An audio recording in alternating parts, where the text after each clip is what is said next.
This is a presentation of the Sports Source Digital Network. Presented by Hearthside Bank. Who are the top 6 coaching hires at Tennessee football over the last 50 years? Head coaches, assistants, coordinators? We'll tell you next.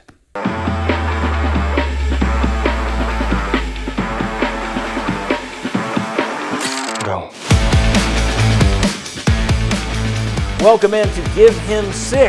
This is the second episode we've done, and today we're talking about the best coaching hires of the last 50 years. I'm joined by my ever co-host on this program, John Wilkerson. You recognize his voice as the voice of Vol Baseball. He also does the Vol Network pre- and post-game shows, football, basketball, and you can hear him Monday through Friday, 6 to 9 a.m.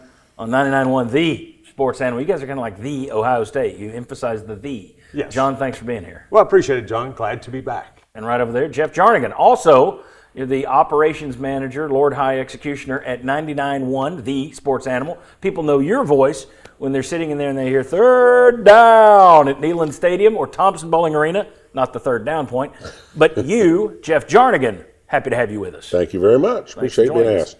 And this show here on the digital network, we're getting rolling. We're trying to do more and more of these different types of shows. The way for other Tennessee fans to find us, the way for Tennessee people outside the area, like somebody stuck in Hackensack, New Jersey, or Butte, Montana, if they want a little taste of home, the best way for them to find this is if you subscribe to our network, you share it, you like it, you notify it, and leave comments in the comment section. So if you look at our list, and we're going to start ranking top 6 coaches, and you're like, well, there aren't that many head coaches.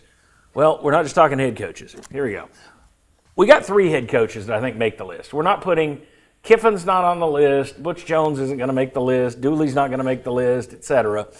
These 3, we're all pretty sure that these 3 deserve to be on the list of top 6 coaches hired in the last 50 years, correct? 100%. All right, so what we're looking for then, out of the entire pool over the last, since 75, we're looking at all of the assistants and coordinators who've been here, and we got to find 3. We're going to put them on this board, and then we're going to rank the 6. That's where it's going to get tough. But if you will do the comments section for us, tell us what you think. You may disagree with our rankings. You may disagree with just the people we put on there. Let us know. Tell us what your list would be. All right. First thing I want to do is go through some of these names, and we'll do them in alphabetical order. And we don't have to spend a lot of time on each of these guys. The point of this exercise, when I was going through and finding these names, it was kind of like, oh, I'd forgotten him. Hey, that reminds me of this. And that's kind of the point of the Give Him 6 show. It's kind of a walk down memory lane each week. So we'll just start here. This one I didn't need to use my memory. If we're going in alphabetical order, that means Tim Banks is a possibility. Tennessee's current defensive coordinator, like all coordinators, people are still calling for him to be fired, even after it's he's the reason you made it to the playoffs this year. Tim Banks, should he be in the top 6? And we'll put guys on here and then move them off as other guys come on. But do we think he's good enough to be on there? Do we think he's earned a top 6 slot? John Wilkerson. I would say no, but I would say Tennessee's not in the college football playoff without him, but I don't have him in top 6 last 50 years.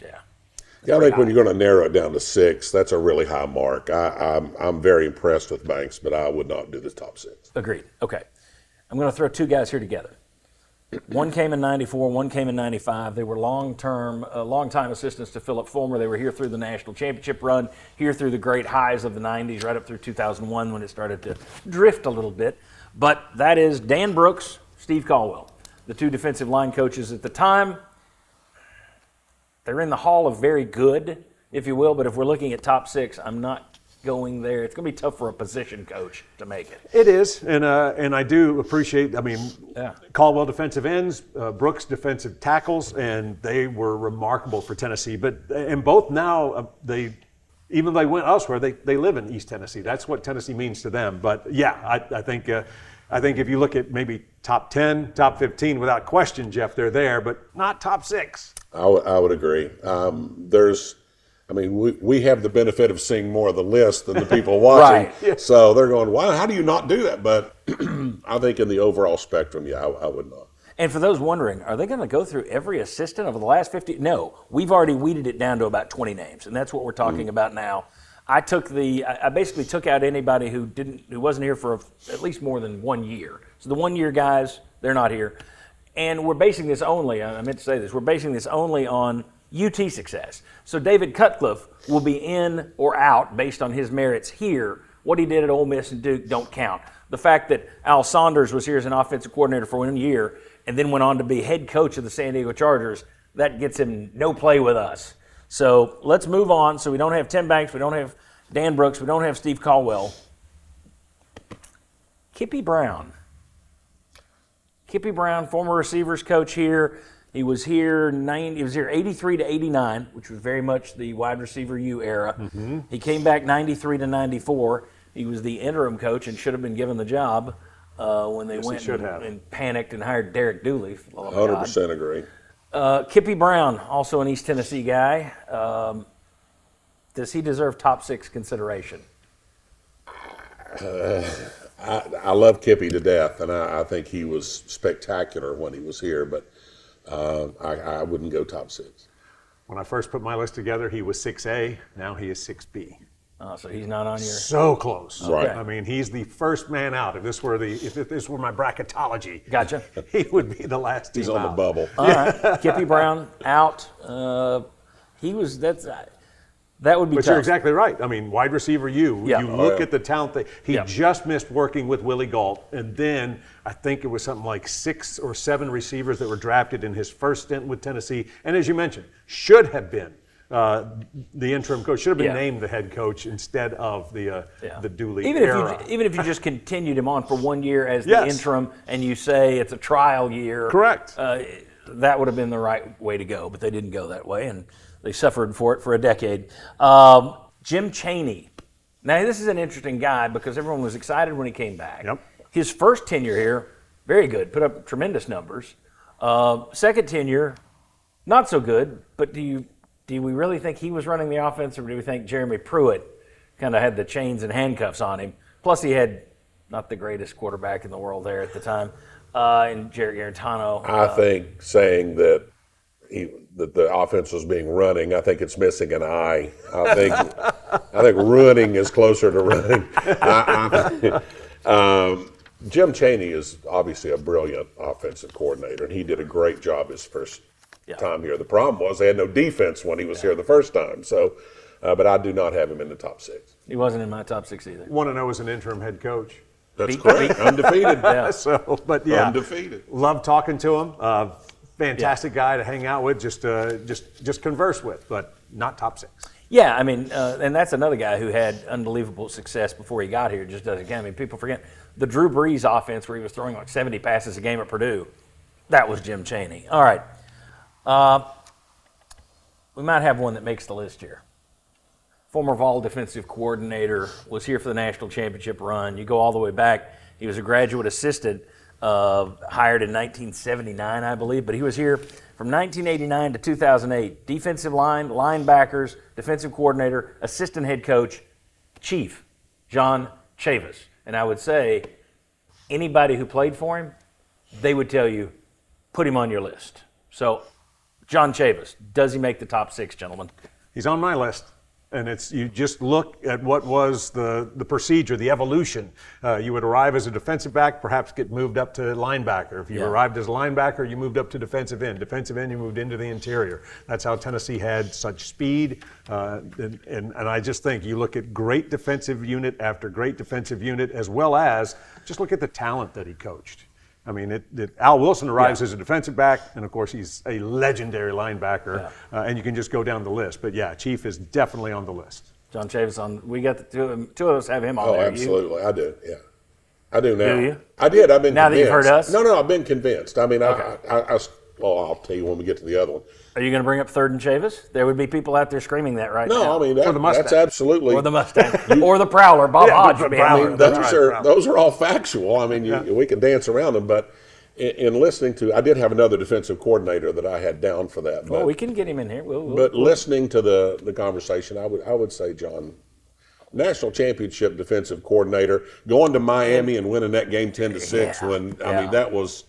The game at Florida, you're 17-point underdogs, and they come around walking around the defensive line. They were completely discombobulated. That was the night the Prowler worked. Yeah. Well, it definitely worked. It was the next week against LSU. The Prowler, not so much. Right. Not so much. Yeah. I don't think there's any question. He's at least in the mix, so he's there. If you've got another defensive coordinator, we'll debate that one later. That's maybe. fine. We got 2 more slots on the board, even as we talk. All right, next man up. He was here at the same time. I don't even think this needs to be put to a vote. David Cutcliffe has to go on this list, does he not? Without question. And even though he wasn't here that long for his second stint, it was still so impactful. And again, if you've got either an organization and or a football program that David Cutcliffe's a part of, you're doing something right. He was here from 1982 to 1998, and then he came back 06, 07. During his tenure at Tennessee, one time or another, he was tight ends, running backs, quarterback, offensive coordinator, assistant head coach. But to me, the program dropped off when he left. He came back when he came back. And then Phillip Fulmer was fired the first year he's left. When you look at the numbers,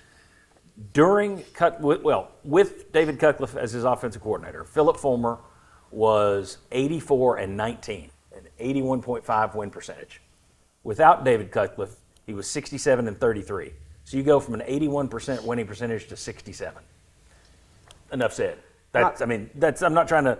Fulmer, you give him credit. He hired him and put him there. Mm-hmm. But at the same time, you have to look at that and say Cutcliffe is on here without question. I mean, that's just hard numbers. Not bad for a former linebacker. Pretty good. At Alabama. Exactly. That's right. Okay, so you agree with no Cutcliffe? gray area there. Yeah. Okay. This is a guy, I threw him out here. I don't think he's going to make our list, but I want to talk about some names. People lost their minds when they hired him as offensive coordinator, and then he comes in here and all they do is set records. Mike DeBoard.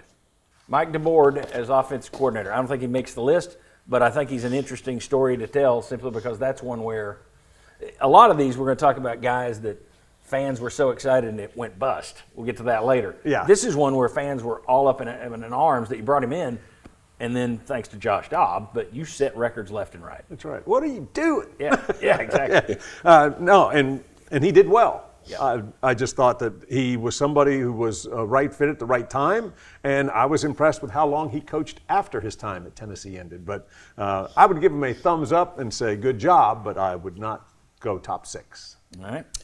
Can't disagree with any of that. I think that's spot on.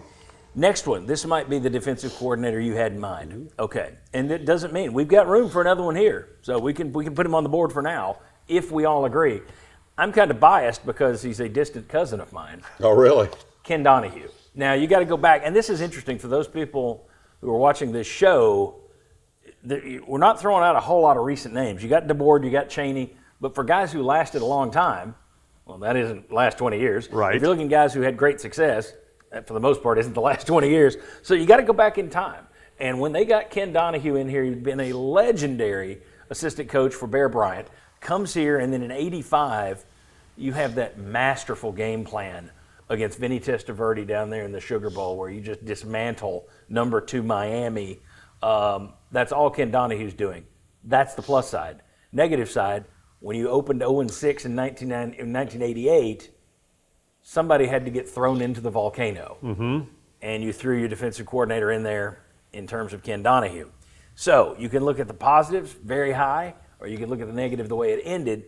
Ken Donahue. Are you putting him on there now? Does he go on this list for now? I started with him on there, and it was primarily driven by that Miami Sugar Bowl. I mean, it was I can never get the vision of them just swarming Testaverde out of my mind. And it's not one person tackling him; it's 3 or 4 on him. So that was an incredible, masterful game design.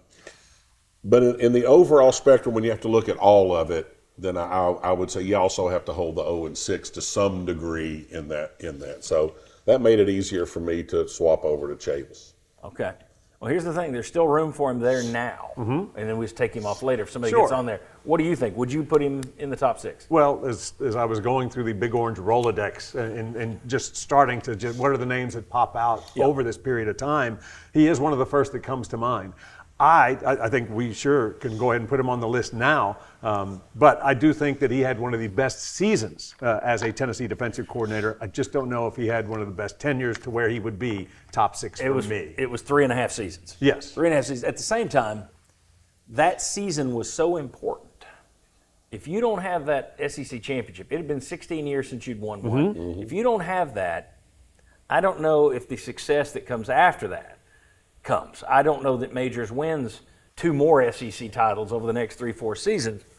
So it's a wildly important game. I think there are a lot of people out there, Vol fans, who would tell you of a certain age, if you gave them the choice, Fiesta Bowl or Sugar Bowl, it's the Sugar Bowl. Great, the Fiesta Bowl won a national title. The Sugar Bowl was the we're back moment. So I think that counts for something. So let me just show people this. Here's our list at the moment. Not ranked in any of it, but we have 6 on the board now. Yep. 3 head coaches, and then your assistant coaches, Chavis, Cutcliffe, Donahue. Let's keep going to see if anybody bumps Ken Donahue. It's going to be hard to bump Cutcliffe, and we'll see if you can get enough people to bump Chavis too. I don't think so, but we'll see. Here's a guy that wasn't a coordinator, right, but had a huge role recruiting-wise in the national championship. He was here in 96 and 97, came back in 2021, had a huge role in what you just did this past year, Rodney Garner. He gets my thumbs up. He takes over for Ken Donahue for me because, again, you look at the reach that he's had in the short time that he was here, because he did leave. He wasn't here long, but what he did recruiting-wise, he got top talent here that were building blocks for that national championship team. And then since he's come back, I mean, what he means to the Vols on the recruiting trail and also how he executes as a position coach. Yeah. He is the lone position coach on my top 6. The strength of the team this year was the defensive line, and that's Rodney Garner. And you look back, the guys he recruited, I think he was in charge of Georgia at the time, and it was Jamal Lewis, Deion Grant.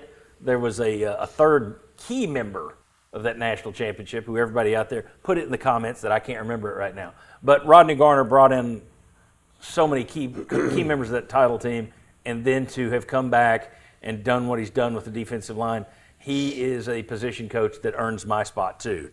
Do you agree? He was on my list, and the thing that jumps out at me is he's a magnet. I mean, you are in on defensive linemen that you might not even have a sniff on without him being on your group. He's that good. Well, he's churned so many guys into the pros. It's one of those things that he gets the benefit of the doubt from a lot of players. Okay, so Donahue out. Sorry, cuz. And Rodney Garner in.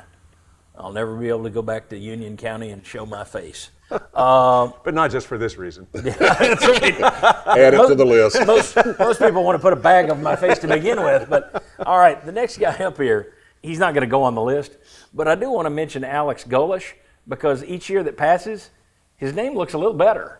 The last 2 years, I mean, it has not been as smooth. It looks different. Yes, whether that's him or something else has changed. Maybe it's the Hendon Hooker loss. Maybe it's you don't have the receiving talent you did. Whatever. Something's changed, and it might be him as well. Yeah, yes. It overlays in some fashion. Yes, exactly. So Alex Golish, he's not going to make the list, but if things continue with the offense the way they've gone the last couple of years, he may get closer and closer to making the list. It was record-setting attack. Yeah. And again, this is somebody who, as you mentioned, the further you get removed from his time at Tennessee, the more you appreciate the numbers that the Vols put up, because they just haven't been able to approach that since. I've got a name here that, when they do the Hall of Fame voting in Canton, somebody comes in and they represent a certain player or a certain coach, and they push it and they try and convince the other voters to vote in their favor. I'm going to try and do that right now with somebody. I want to know, maybe you guys had him on your list anyway. I'm going to make my case that he should be top 6. Okay. And that is former Tennessee offensive coordinator Walt Harris. Now, Walt Harris came here in 1983. 83 to 88. And the reason, he was your offense coordinator, quarterbacks coach. The reason I think he deserves to be on here, he revolutionized your offense. Your offense kick-started into the modern era when Walt Harris got here. It went from 3 yards in a cloud of dust to more of a passing offense, pass-happy offense at times. And they also used his playbook for darn near 25 years.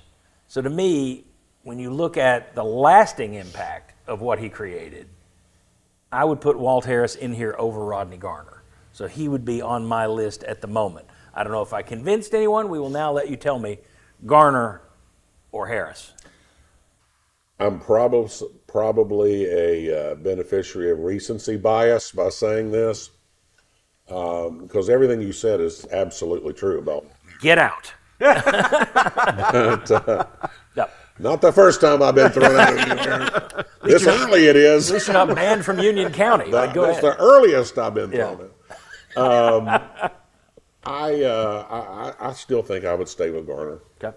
Yeah, I think you make a very nice presentation in terms of Walt Harris and his needed to be quick, candidacy too. for the board. Yeah. What's funny is at the time that he arrived, and there was, Tennessee needed to change its offense, but my dad, he always he was convinced that Walt Harris was just a figment. He was a made-up character, like in Shawshank, to where it's like, this is who you're going to blame when the offense doesn't work, and it was just photos of guys that you picked out of picture frames or that came in the wallet.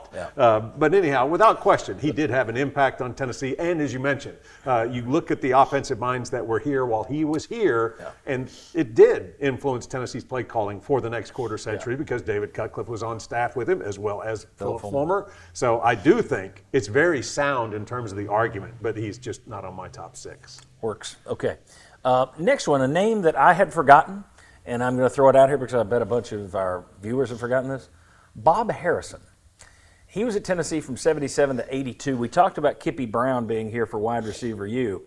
Harrison was here when wide receiver U began. Mm-hmm. Anthony Hancock, Willie Gall were really your first 2 guys. I guess he had Lenny Taylor, Clyde Duncan would have been on his radar, I guess, too. They were actually drafted while Kippy was the coach, but at the same time, they started here with him. Yeah. So I think those guys, that's kind of the basis for wide receiver U, got here and were coached initially by this guy. Mm-hmm. So Bob Harrison deserves to be mentioned, nothing more. But he also had a long pro career, I believe. There's some other guys who had long careers in the NFL. We're just not considering that. But Bob Harrison, I just thought his name needed to be mentioned. Yeah, and fairly so, because again, there were 2 receivers coaches that were here at the time that Tennessee climbed into owning that name. Yeah. I'm glad you mentioned him. Okay, very good. I'm very moved by that. Here's one. He was only here for a couple of years, and again, his name is a good one in college football terms, in pro football terms as well. He came in, he was defensive coordinator for one SEC title, and that's Larry Lacewell, who was at Tennessee in 1990 and 91. Again, he deserves mentioning in terms of, if you're taking all the assistants ever, and then you're taking out the ones who, let's mention him. He deserves that level. He is not board worthy. No. Okay. You agree? Yes. Okay.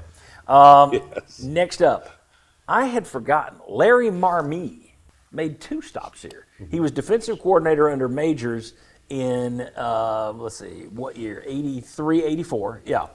And then came back in 92 and then was Fulmer's first defensive coordinator in 93, 94 before they went to Chavis. So he had 2 stints here. They did go to Chavis from that point. But Larry Marmee, just worth mentioning. Yeah. Nobody's moved to. Nice name. It stands out. Yes, I think most people would look at it and go Marmee, but I'm pretty sure Thank you for your service. I'm pretty sure it was Marmee. Here's a guy, an interesting guy. 1980 to 1989. He was a running backs coach throughout the 80s. Doug Matthews does tremendous radio. Do you guys run any of his shows from Nashville? You run Coach. He's sharp as can be. He's a sharp guy. Every time I've dealt with him, he's just a nice guy. I love talking to him. I will say that. Just sitting around talking football. He's a blast. He's one of those guys, Justin Hamilton, who was on my show a couple of years ago and just took a job with the Patriots, by the way. But Justin Hamilton was one of these guys who could take a very difficult concept and just tell it to a 5-year-old. Right. Doug Matthews has that, and you can tell it on his radio shows. It's just very easy to listen to. He's just really, really good. But Matthews, running backs coach for all those years, and then in 88, when they made their changes, when Major said we're 0-6 and I've got to save my ass, so I'm throwing yours out, Donahue went to the gallows, and Doug Matthews became defensive coordinator. They finished with 5 straight wins. They then win the SEC the next year. Mm-hmm.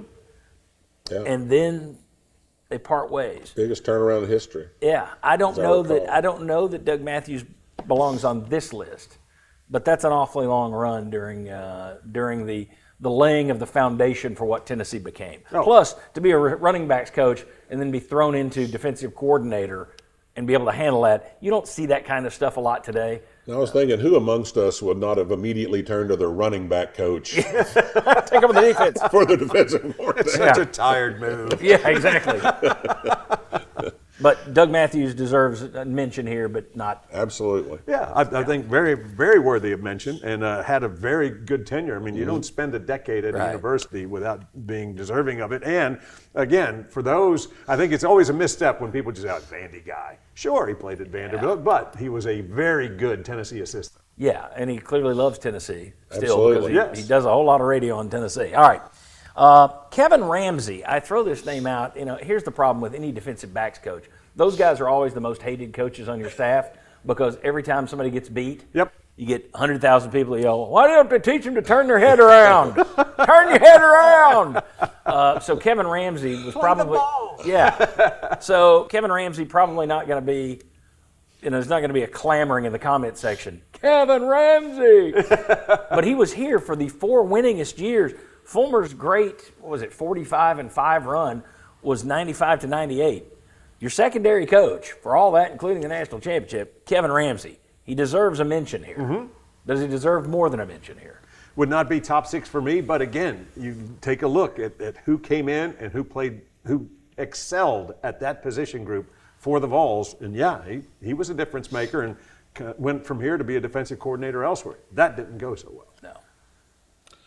He was a great coach, but not in the top 6 for me, no. Here's one that's going to be controversial because people remember, and again, if there's anybody they hate more than a defensive backs coach, it's the offensive coordinator. Randy Sanders. Now, Randy Sanders played at Tennessee, which doesn't count in our thinking. But he was a coach here from 91 to 2005. Nobody despised Randy Sanders when he was coaching wide receivers, running backs. He did a good job with quarterbacks. Then he becomes your offensive coordinator, calls the game that wins you the national championship. It was first game ever. That's not an easy game to call. And I've talked to people who actually think, well, Cutcliffe was on the phone calling that game for him. Yes, and now we live in a conspiracy theory world, so that'll probably take off. But there are actually people out there who've told me, he was on the phone with him, tell him what to do. Like, no, I don't think so. And the guy who told me that did talk like that. Yeah, because during a football game, you've got the time to just hang out on the phone. Yeah, what do you think? That's right. Anyway, Randy Sanders to me, Jeff, you and I have talked about this earlier today. The thing I find interesting, when Fulmer was the offensive coordinator, people blamed the conservative offense on Majors. Fulmer becomes the head coach, and the conservative offense is blamed on Randy Sanders. It's like, how does Fulmer always get the – it's like, no, not me. No, it's him. It's head coach. Oh, no, did I say head coach? It's the coordinator. Randy Sanders took a bigger beating, I think, than he deserved. Yes. I would actually consider him, because of the longevity, because of when he was here, I would consider him for this list. The way it ended, even though I think he was scapegoated much like Donahue, I don't think he gets on the list. But I think a lot of people out there would say, you can't consider him. I absolutely consider him, and I think his body of work puts him in consideration for the board. Sure enough, when it was the national championship game, he was the offensive coordinator for the Vols, and I just love the way that he put it.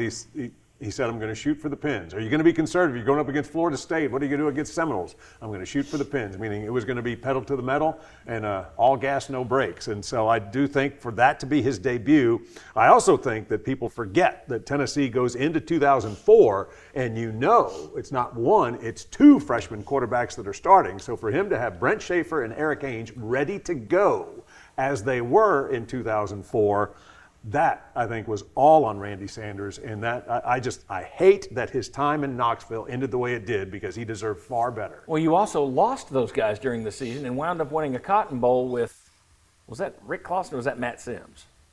That was Rick Clausen. Yeah. That was Rick Clausen that came in 2004, right? Yeah. Am I right? My age shows at times. That was, it was a little, I think it was a little bit deeper into it. I was thinking it was 2004 that you lost. I thought they won the Cotton Bowl with a third guy. Did they not? Yes, but I don't remember if it was Sims or well, we had to look I up. think Clausen won the A&M Cotton Bowl. game. Yeah, Sims would have been after that. Okay. Yeah. So it was Rick Rick. Clausen. It was Rick Clausen because the next year he had to come back in at LSU. And then it was choose which side were you on, Ainge or Clausen? Yeah. Because Schaefer went elsewhere. Yeah, so that's another feather in his cap, though. In 2004, you had Ainge and Schaefer, and then they go Just down, having they two get injured. freshmen as starters alone. Two is- freshmen, and then you're having to finish the year with the third guy. Am I right on that or am I wrong? It's right now. It's overlaying for me in terms of I can't definitively say yes or no, but I just the fact that you knew that you had to have a freshman start and you went with two freshmen, the job he did getting that ready, it was remarkable. This is where I may cut that out. Okay. If I'm right, I'm leaving it in. If I'm wrong, it's gone. All right. Let's talk about another guy, Larry Slade, defensive backs coach. Never popular because of that. 1999 to 2008. That's a long run. Long run. I just think he deserved a mention. I think he's been a strong part of every staff he's ever been a part of. Just recently retired, but yes, solid. Start top to bottom. Solid top to bottom. Start to finish? Start to finish, yes, exactly. But anyhow. Up to down? All of it. Alpha to Omega. Let's keep going. All right. But not top six. Not board worthy. All right. Jeff, you agree? I thought he was a very solid coach here, and we had some really good years during that period, early on especially. Defensive back coach, 93, 94. We're not counting what he went on to do in the NFL, but Lovie Smith was here at Tennessee. I don't know that I put him in my top six, but he deserves to be mentioned. Do you put him in your top six, anybody? I don't, mainly because there's so much longevity on most of these others that I think when you start doing that, yes, that was a great year, but I think in overall I would look for more longevity. All right. It's one of those where you go, oh, cool, he was at Tennessee. Kevin Steele, 82 to 87. It's a guy that had a long career. He actually came back and was your interim for a while here again. Got paid really well to never coach a game. That was impressive. 82 to 87, he coached defensive ends and defensive backs. Long-time defensive coordinator all over college football. Just needs to be mentioned. Yeah. Okay. Next, that's an interesting one in terms of position coach, in terms of his recruiting, in terms of his backwards hat, in terms of the magnetism, because a lot of people liked him, a lot of people didn't. Loved him. Trooper Taylor. It was kind of like anybody that doesn't like hats backwards didn't like Trooper Taylor. Trooper Taylor, though, did a great job recruiting. He was here from 2004 to 2007. Just not a long enough run for me to put him on the board. But in terms of position coaches who deserve consideration, he would be toward my top of this list. He would not be on it. He would be behind Rodney Garner, for example. But he would be in consideration. Probably as popular as they get with, you mentioned a very specific part of Big Orange country, and that is whenever there was consideration or an opening on the staff, whether it be head coach or coordinators, like Trooper Taylor would always get consideration from those. It's like, I'd like to see him come back. Love Trooper Taylor. Because had so much energy. You saw it. I mean, he's running down the sidelines, whether it's a long run or a catch, depending on which group he was overseeing. But he was an outstanding recruiter, and you better have red Kool-Aid when he got there for the visit. And recruiting, I'll never forget this. How many times we got to hear him say it? Recruiting's like shaving. If you don't do it every day, you can tell. Oh, there you go. That's good. You have him on the list? I thought he was a great running backs coach. He went to wide receivers. They improved immediately. I mean, he was a really solid coach and a tremendous recruiter, but I still am short of the top six. Okay, then I think we've got our top six because the other guy, here from 95 to 05, here for a lot of good years, but he was never a fan favorite, Pat Washington, wide receivers coach. Mm-hmm. Good tenure. Again, couldn't help but think, Auburn guy. But but he did have a nice run on Tennessee staff. Okay. Now the tough part. So we got our six. The question is, how do you rank these guys? You got Garner, you got Chavis, you got Heupel, you got Fulmer, you got Majors, you got Cutcliffe. So. Which way you want to do it? Boy, up, down, down, up. You want to go? Let's go down, up. Let's do that. So I'm going to take them off the board. Cutcliffe, Majors, Fulmer. I think Garner is going to be six, right? Is Garner at the bottom? I think, yes, Garner is my six. I think so. Okay. So Garner is at the bottom. This is still a pretty good spot. Yeah. Yeah, top six of the last 50 years. Yeah, the only position coach on. That's correct. There you go. Yeah, the only one to make it with two stints. All right, so we got who we got next? Chavis? Chavis would get my vote for 5. I think so. Chavis is my number 5 as well. Okay, now this is going to be interesting, I think. I think 1 and 2 we know. I think. I would agree. 3 and 4. One's a head coach, but one had a heck of a long run. I think I'm going the this longevity. This is hard right here. This is where it gets testy. Lead off. Thanks you a lot. Yeah. Thanks a lot. I would go because of the shorter tenure. I think Josh Heupel. Exactly. You guys are going Josh Heupel. Josh Heupel for me would be number 4, and that's simply for the fact that he's doing things that haven't been done since Phillip Fulmer was the head coach. Yeah. But I also think that there's still miles to go. It's the tenure, and the upside, the final verdict is yet to be determined, like it has for most of these others. I agree. I think Cutcliffe is third on the list. I just think his body of work at this point is longer. This is more difficult than you would think. Yes. All right, so there we go. Yeah, David Cutcliffe, Cutcliffe 3. is third. Cutcliffe is 3, and that leaves us an interesting decision. Mm-hmm. Best hire of the last 50 years, Fulmer or Majors. And I'll set the table because there's a lot of different ways to look at that. You can look at it and say, well, Fulmer won a national title, end of story, done. You can also look at it and say, I don't know that he didn't take over a moribund program the way that Majors did. Majors built it.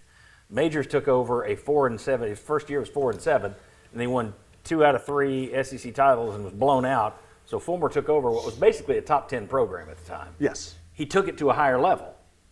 You could look at it and say Majors built it, Fulmer didn't. You could look at it and say Majors took it lower and left it higher. Fulmer took it higher and left it lower. You could also go back to that whole national championship thing. Yep. But the thing that you also have to throw in here, both these guys played, but that's outside. That doesn't count here. Majors didn't coach a position here during this run. Phillip Fulmer was an excellent offensive line coach during this run, and Phillip Fulmer was an excellent offensive coordinator, hired by Majors, but he was good at those 2 roles again. So Majors was here in this run from 77 to 92. Fulmer was here from 80 to 2008. Where do you guys go? Fulmer or Majors at the top of the list? Wow. In me looking at that, I put a lot more weight on the fact of what you walked into. And Majors walked into some, not quite as bad as Heupel, I guess, but a really down group and team in a bad era for Tennessee, and built it from there, and had the foresight to hire Fulmer and had the foresight to hire other people. I give that a lot of weight. So I think I would say, and Fulmer, when he took it over, inherited Heath Schuler as his starting quarterback. That's a pretty darn good starting point. Yeah. So I would have Fulmer second and Majors first in my. Yes, I agree, and that's exactly how I had him placed. Phillip Fulmer is the second winningest coach in the history of the program. He did win a national championship, and so these accomplishments, and as you mentioned, the different roles that he faced on the staff are all outstanding facets to point to when it comes to his resume. But I do believe, just as you mentioned, that what Johnny Majors inherited, also what he left. He left a national championship program he had built at Pitt. Yep. He didn't have to come home, chose to, and then, as you mentioned, he hired Phillip Fulmer. He hired David Cutcliffe. He hired John Chavis. So he hired 3 other guys on this list. Yeah, you could look at it. He made, at the Well, time, he I'm hired guessing. 55 coaches while he That's was right. Yeah, he was very Nick Saban. He was not an easy guy to work churned for. through 'em. No, exactly. Yeah, he was not an easy guy to work for. Yeah, but Johnny Majors left a national championship program. Phillip Fulmer left Vanderbilt. Well, but, yeah, and that's a great point. And here's the thing: I looked this up once. People think, yeah, he won a national championship at Pitt. Go look up the number of coaches who have left a national championship team to go to another college. So you're making a horizontal move. It's not a step up. It's not, well, I'm leaving a national championship team to go to the NFL. Right. Or I won a national championship in Division II and I'm going Division I. There are no others that I could find in the last 50 years other than Majors who said, yeah, I'm leaving this national championship team to go to this other team. I mean, you could say that Urban Meyer was undefeated at Utah, but he wasn't the national champion at Utah when he left for Florida. So there's our list. And I'm a little surprised. I thought it would wind up with Fulmer on top. And I had almost convinced myself to go in that direction because of the fact, if we're just looking at the coaching, he did do the offensive line and the offensive coordinator here. He was longer than Majors. But Majors, as you guys pointed out, hired him, put all those guys there, and then had Cutcliffe there for him to inherit, had Chavis was on the staff. All those guys that helped Phillip Fulmer had been, or not all of them, but a vast majority of them had been there under Fulmer under Majors to begin with. Yeah, and again, I mean, there is an argument to be made, and no apology necessary if Fulmer is at the top of your list, because exactly as you point to, he won the national championship, took Tennessee to its highest heights that we've experienced in the last 50 years. But I just think that it is a tough one, but for me, it is by the slightest of margins that Majors noses out Phillip You're Fulmer. looking at 1 and 1A. I mean, exactly. It's that close to me. All right, I want to take a quick break here just to say thanks to Hearthside Bank for making this show possible. What we're going to do after this little mention here is we're going to run through some of the worst names on our list. Or not the worst names. There are some other guys who deserve positive consideration, just a mention. There are some other notables who I want to mention just to watch these guys gasp, because there were some stories that I had forgotten there. Some people we were all wrong about. Oh, he's going to be great, or he's going to suck. No, we'll talk about that. But I do want to thank Hearthside Bank for bringing you this show. They're actually the founders of the Feast for the entire Sports Source digital network. They do a great job in terms of mobile banking, digital banking, business banking, all the types of things that you need in the 21st century. But they also deliver something that's old-fashioned, and that is a personal touch. You have someone that works with you, that is a partner with you to try and help you meet your financial goals, your needs. It is not just talk. I've met these people. They are good people. Hearthside Bank, located throughout southeastern Kentucky and all throughout East Tennessee.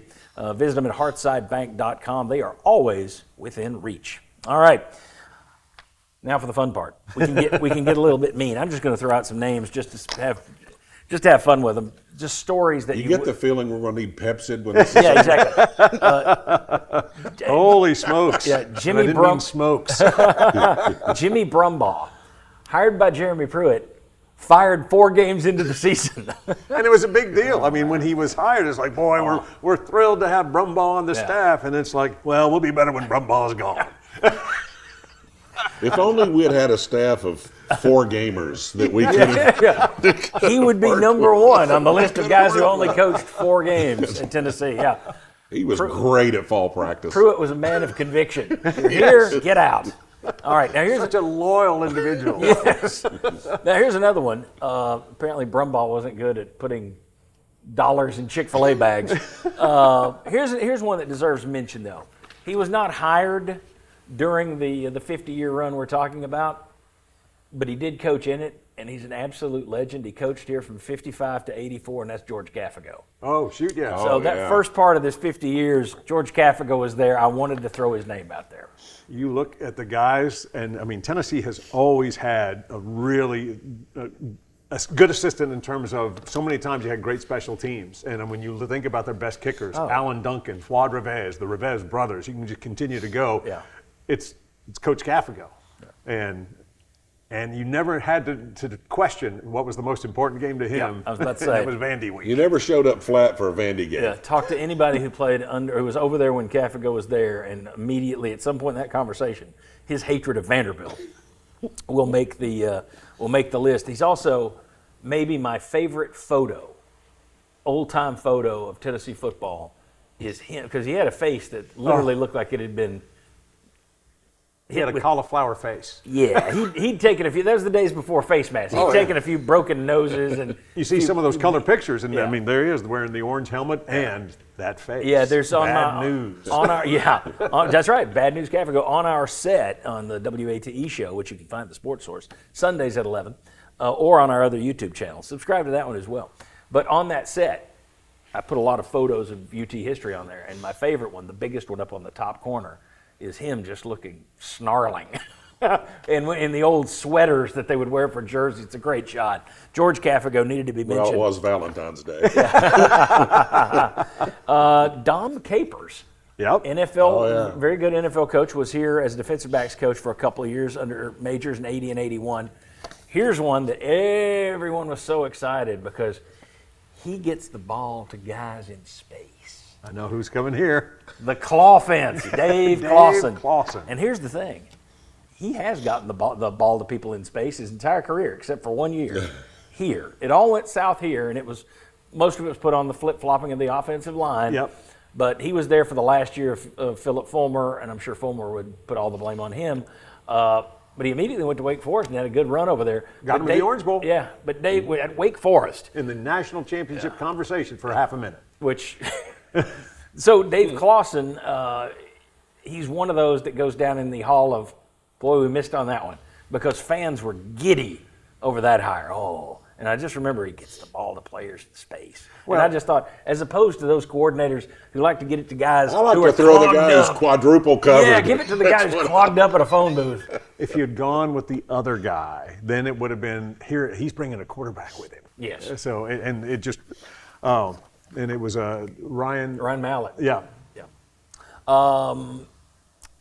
And these two names go together. Again, a lot of these trace back to Pruitt. Brian Niedermeyer. Put Niedermeyer on it. It's a sneaky little. Apparently, That's right. Pruitt put Niedermeyer on it. Oh, that's right. And he did the same with Shelton Felton, one of my. We've laughed about a fake name for 30 years, and Shelton Felton's awful close to the fake name that we came up with. But Shelton Felton and Brian Niedermeyer, part of the disintegration of UT football that Josh Heupel has patched over in incredible form with incredible speed. Yeah, I think one of the biggest pictures for Niedermeyer in his time at Tennessee was he had the beer barrel that he had sat in his office that was right there on his desk, and I think we all know that it wasn't water that was in that barrel in terms of what he was handing out left and right. Speaking, if you're going to talk about stories, speaking of guys who might have had some booze in the coaching office, Lane Kiffin. Well, Lance Thompson was on that too. Lane Kiffin, Lance Thompson, Ed Orgeron, Monty Kiffin. Everyone was so excited about this crew. Monty Kiffin, what he's going to do to the college offenses. He's going to shut them down. Not so much. No, not really. And then they leave after a year. But the stories, if you talk to people who are over there in the UT offices when they were there, woo, they had more than booze coming in there. It was. Does the term "dodged a bullet" mean anything to you? Well, you look at what he's doing at Ole Miss, what Lane is doing at Ole Miss, minus Monty, minus Orgeron. Orgeron wins a national championship at LSU, proving only that any of us could have won a national championship at LSU. Once, I mean, if Orgeron and Miles can win there, that just tells you what an untapped potential state that was when Saban got there and found oil. Brian Kelly hadn't been able to solve that riddle just yet. That's true. But Orgeron was also blown up, a year after winning the national championship? So you look at what Kiffin has done without those guys at Ole Miss. He's done a nice job at Ole Miss. He can't seem to get over that hump. I think he's a 10-2 coach. We'll see if Josh Heupel is better than that. It's nothing wrong with a 10-2 coach, especially at Ole Miss, but he is a guy who continues to fall upwards and continues to act like he's 17 years old with the stuff he says and tweets. Yeah, I mean, but there was such a significant fall from grace. Fired on the tarmac at USC. Did not get to return with the team. So from that point on, that'll humble you. Yeah. I would have appreciated if, indeed, since he had, when he became a head coach again, that there he was at Florida Atlantic and doing things. It's like, oh, look at Lane Kiffin, And it's kind of like, I wish he had just signed and been an Owl for life, and he changed his name to Hootie. I think Hootie Kiffin, legendary Florida Atlantic coach. I think we'd still be. Sound like a coach. Yeah. I'm going to quickly run through these. We don't have time. Hootie Kiffin Stadium, home of the Owls. Everybody was fired up about T. Martin coming here, and that was here for 2 years, and it just didn't really. No, it didn't. Turn into the love story. And I hate that for him because you have somebody who is such a special part of Tennessee's football history, and it didn't click and it didn't work, and so you just wonder, has that bridge been fully rebuilt in terms of the program to somebody who was a big part of one of their most special moments? That's why it's one of my things. I'm not a big fan of hiring your own. Everybody wants to hire. We got to get a Tennessee guy. How's that working in the athletic department right now? Till it doesn't go well. We don't need a bean counter. We need a Tennessee guy. Well, you've got a bean counter, and he's not a Tennessee guy, and your athletic department is killing it right now. I'm not a big believer in hiring. I mean, worry with Vrabel going back to the Patriots. They already ruined their relationship with former Vol Gerard Mayo, who was a Patriots guy. I don't like it at Tennessee. I don't like it with my own teams. I think there's a danger in hiring your own guys because inevitably these guys are hired to be fired. It all ends imperfectly, whether that's Chavis, Sanders, Majors, Fulmer, on down the list. T. Martin didn't, it didn't end spectacularly here. It's what Peyton Manning always said. Is that the moment Why would I that you come get back? hired as head coach, you lose half your I'm friends. Peyton Manning, not in a million years. 100%. Okay, I'm going to throw out a term here. I bet if we got younger viewers out there, I think we've driven them away. But so this is for the geezers like us. Faxgate. Oh yeah. Jack Sells, who was on Tennessee's staff, and he was faxing play sheets to former Vol assistant Ron Zook, who was at Florida. And the interesting thing is, Zook would, if that hadn't happened, his Tennessee tenure was pretty good. He was here as a defensive back coach, 84, 85, 86. I think they led the nation in interceptions that year. Chris White had 7 in the defensive backfield. There's a famous shot of Chris White after he gets the interception in the Sugar Bowl against Testaverde, of Ron Zook coming out there and jumping on him, patting his helmet. But Faxgate put the Zooker in a bad light. Then he comes back as Florida's head coach, and Fulmer has some success for a couple of years against him. So maybe that eased He the didn't tension. have those plays. That's right. He didn't have those plays. So Sells and Zook get mentioned for Faxgate. Another guy that people were fired up about, and boy, it didn't work out. Bob Shoop. Oh, he was going to be the saving grace. Yeah. Can you believe it? They got Shoop. Yeah. And then Yes, we did. That's right. you got Shooped, We all right. did. That's right. I mentioned Then it was pack your Shoop and get out of here.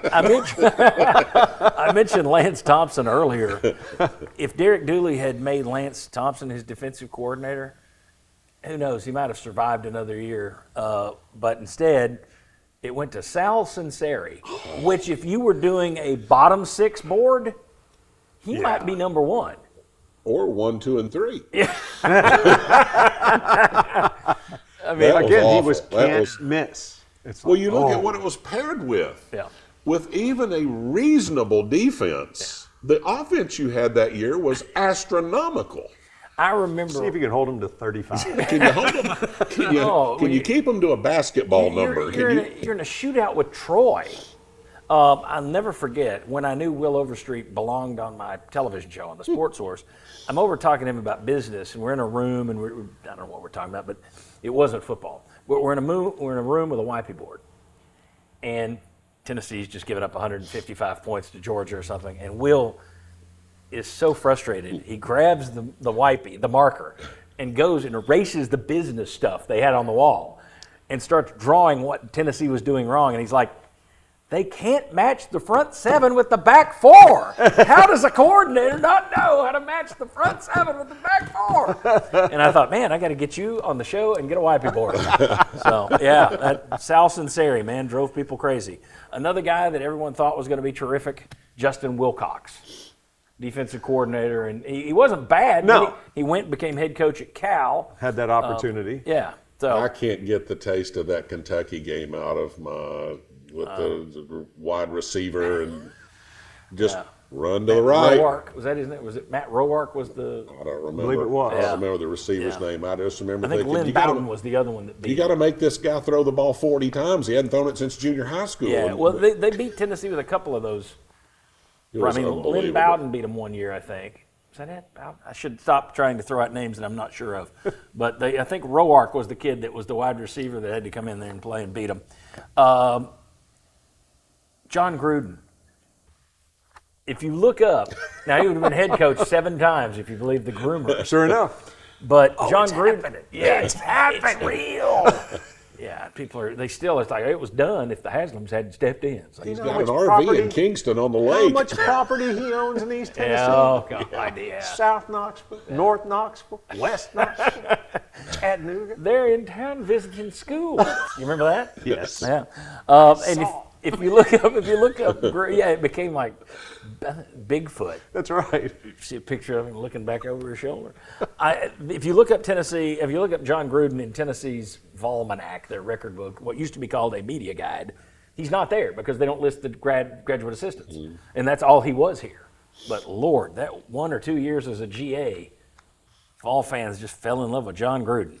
All right, 2 other names I want to throw out here, just because Jeff Francis also sang his praises Jeff Francis. and working with him. Okay. And then he was also, but anyhow, Sterling Hinton did too. Sterling Hinton was a big fan of John Gruden. So, all right, 2 names I want to throw out. One, Tim Caron, trainer at Tennessee, came with majors. He was here for 77 and 91 when he passed away. And there are a lot of people who believe if Karen hadn't passed away, he would have told majors in 92, just sit it out. Fulmer's going to lose. He'll lose a game at some point, and all this will stop. Do not rush yourself back because they're going to lose, and you don't want it to be you.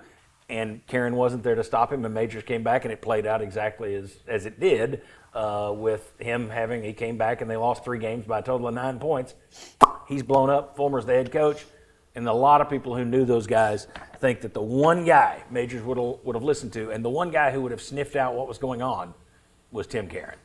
He was the one non-coach that was just consideration that immediately came to mind when thinking about it, because his impact, his influence on the program was really invaluable because he helped build this program in terms of strength from the inside out. And so he was a fantastic part of Coach Major's staff. And in terms of strength, it's funny you would go there. I do want to throw out one name because in the 80s he was legendary over there. Bruno Pauletto. Bruno Pauletto at Tennessee from 81 to 93. But if you ever run into any UT players who played the 80s from 81 to 93, ask them about the training staff and Bruno Pauletto. Our buddy Mike Stoll, who does radio with you, does TV with me, look up a photo of that guy.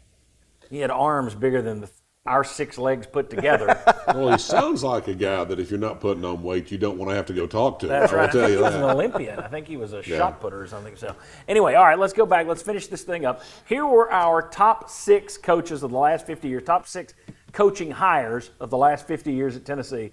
Majors, Fulmer, Cutcliffe ahead of Heupel. Heupel, Chavis, the only position coach making our list, Rodney, Garner. Interesting. If you disagree, tell us so in the comments section. If you enjoyed this listing of names you haven't thought of or heard, if you got stories, comment box. Or if you think you got a friend who you're going to laugh at this, they talk about Brumball. Tell them about the channel. Subscribe, like, notify. We appreciate you. We'll be back with another Give Him 6 in a week or so. See you then.